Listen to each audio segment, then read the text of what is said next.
What are you living for? What am I living for? Yeah. To have sex with girls that say they love me. Okay. To have a couple good beers. Yep. Treat people well around me. Yep. And watch as much George Carlin as I can. Okay. So your purpose in life is to have sex with as many girls who love you as you can, to drink as many beers as you can, Yes. to be a good guy, Correct. and to watch as much George Carlin as you can. So wouldn't it be a lot easier if, he just came and actually said what he was or isn't, instead of having middlemen come to college campuses and trying to tell us things? Like, why can't we get the source? Good. Why can't he just come down? That's the whole point. He did come down. No. 2,000 years ago. Like, what's he been doing lately other than making footprints in sand? God, it's not enough what you've done to reveal yourself. Unless you do X, Y, and Z, you're not going to be privileged enough to have me believe in you. Do you think that smacks of sincerity? Is your puffed up intellectualism and posturing a defense mechanism, or do you actually think you're smarter than everyone else? I am simply a passionate follower of Jesus Christ, and I've seen that the evidence is he lived a sinless life, he taught amazing ethical teachings like the Sermon on the Mount, he died forgiving his enemies, and he rose from the dead 3 days later. I put my faith in him, and I'm a beggar who was found where living bread is, in a personal relationship with Jesus Christ, and I've come to tell fellow beggars where they can find living bread also, in your own personal relationship with Jesus Christ. I have repeatedly said, do not believe in Jesus because I do. You'd be a fool to believe in Jesus because I do, because you don't know me from Adam. Instead, I've pleaded with people, read the Gospels, Matthew, Mark, Luke, and John, for yourself, and ask yourself, does the historical evidence of the way he lived, taught, died, and rose from the dead point to Jesus being reliable or not? And you decide for yourself. That's all I'm saying. This atheist disrespects Cliffe Knechtle. Watch how his son handles the situation. No, now we're changing the story. I got him. Let me in. Let me in, coach. Your turn. So throw out the Bible, throw out the documents, throw out Christianity. It was all eyewitness testimony from those outside of the Bible, and then these eyewitnesses to the resurrection Eyewitness itself. testimonies could be false. They can be false. All of history can be false. I'm totally with you. Alexander the Great, everybody could just be false. So why even come and have a history department here? Yeah. It all can be false. That's not the argument I'm making. I'm just saying that, like, You just said that, though. okay. That is the argument you're making. See, you keep, what I hear you keep doing is you keep saying, this is the argument I'm making, but no, as soon as we give you an answer, no, that's not the argument I'm making. That's exactly what I'm hearing every single time. It's being redundant. So what's the argument? Because he just said, the reason why we listen and we think about the Old Testament and work through what is true, metaphorical, literal, what is not, is by looking at Jesus Christ. The reason I cannot be an atheist, say there is no God, is because there are 6 miracles that every atheist believes in. But there's no miracle worker. First miracle. Existence comes from non-existence. The Big Bang. Second miracle that my atheist friends believe in is order comes from chaos. Third miracle that my atheist friends believe in. Life comes from non-life. Fourth miracle my atheist friends believe in is the personal comes from the non-personal. Fifth miracle that my atheist friends believe in is reason comes from non-reason. And sixthly, my atheist friends have a 6th miracle they believe in, and that is morality comes from matter. That's a miracle. Still stand. I don't think you're going to change anybody's mind. People here are here because this is entertaining. No. Well, we just keep... Let's take a move. Who's here? Why are you here? But you are right. Ultimately, we do not change anybody's minds. It is God. And we've seen a ton of it. Thanks to social media. Before social media, we actually didn't see much changing of the minds. But oddly enough, the dark nature of social media has actually, fortunately, had a type of light where we have seen a lot of people change from atheists to Christians, oddly enough. And I think that's just because they watch our stuff so much that eventually they get bored to death and become Christians. Have you ever been on the area of social media where people go the opposite direction? Where they go from being Christian to being atheist?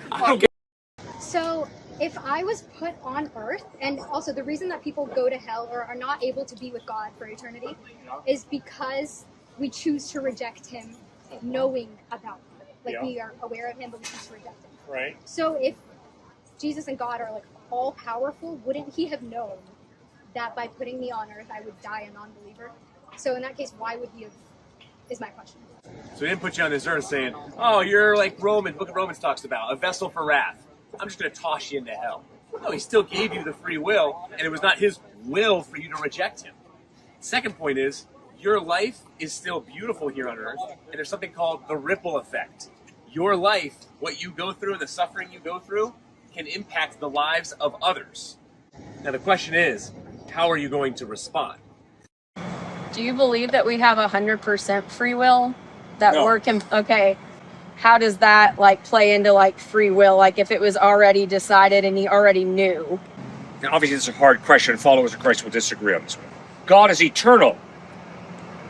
No beginning, no end. We're locked into time. Like how is God working things out for good if he doesn't directly influence our choices? That is exactly where the sovereignty of God and free will come together. God is big enough, good enough, and powerful enough to take my boneheaded decisions, your boneheaded decisions, and work them out to bring some type of good out of there. It doesn't mean it's all good. It does not. But as long as you have a heart to do his will, if you have to make a decision and it's not clear, you go ahead and you use the free will that God has given you. And because God is good, he's not going to allow you to blow it. Jesus was not born of a virgin. Paul was unaware of it. He never mentioned it, and the two other Gospels never mentioned it either. Here, Cliff, is the classic example of Christians twisting the Old Testament to suit their desire to make Jesus born of a virgin Right. look like he's fulfilling Isaiah 7:14. Right. Through the original, I'm assuming this would have happened, of course, during the Council of Nicaea or various councils they had during the later years of the Roman Empire when they translated the Bible. I have a question for you. If what you say is true, Right. then why in the Septuagint, which was the Greek translation of the Hebrew Old Testament, translated by Greek-speaking Jews, Right. 180 BC, Okay. why did they translate Isaiah 7:14 into the Greek word virgin?